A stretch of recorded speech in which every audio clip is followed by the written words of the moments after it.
So far, over the last few videos, every single time we've taken a picture, I've said to make sure the exposure meter reads 0, or that the picture is correctly exposed.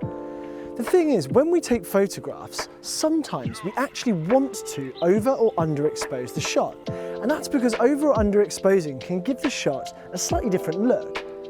When we overexpose or we deliberately make the shot a bit brighter, it can reveal details. Certainly for things like bugs and flowers, actually this can look quite nice.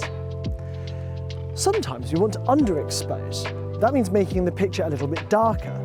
This is a trick often used by landscape photographers, because by underexposing the image, we can actually exaggerate contrast in the sky, in clouds, or in water.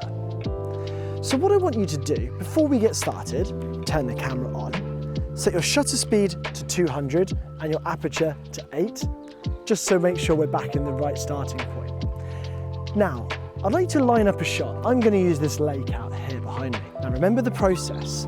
First, we're going to pick our aperture. There's quite a long distance here, it's a nice wide shot, so I'm going to pick f number 9. Remember that if I pick a higher f number, longer depth of field. Now I want you to take 3 pictures for me, and each time I want you to use your shutter speed to adjust the exposure. The first picture, I'd like the image slightly underexposed, so adjust your shutter speed so the exposure meter reads -1. Then a picture where it's correctly exposed, so it reads 0. Third, +1, so overexposed. Go take 3 pictures like that and have a look at them. You might prefer the one that's correctly exposed, and that's absolutely fine. You might also find that in the overexposed image, you can now see details that you couldn't see before. And in the underexposed image, that now you've got a little bit more contrast in the sky. As a landscape photographer, I normally take landscapes slightly underexposed because it gives me dramatic skies. You can experiment however you like, but just remember that every time you approach a scene, try messing around with your exposure. Try taking a shot over, under, and correctly exposed, and have a look at the pictures and see which one you like best. You can use exactly the same process if you're taking pictures of small things.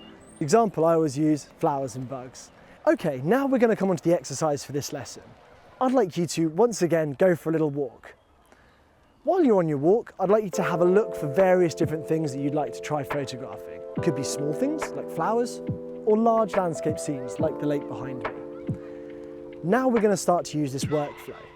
When you look at your scene, and I'm going to use the example of this lake, I want you to look through your viewfinder and get a little frame in your head of what you'd like the image to look like. Then, select the aperture.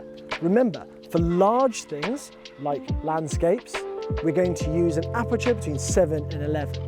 For small things, like flowers, we're going to use an aperture that's low, between 7 and below. Next, we're then going to balance our exposure to 0 using the shutter speed and take a picture. And then, this is the next step, we're going to try the same picture again, slightly underexposed and slightly overexposed.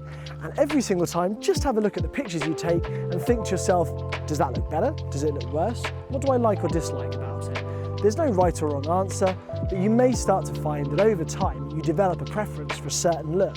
And that is what makes a real photographer.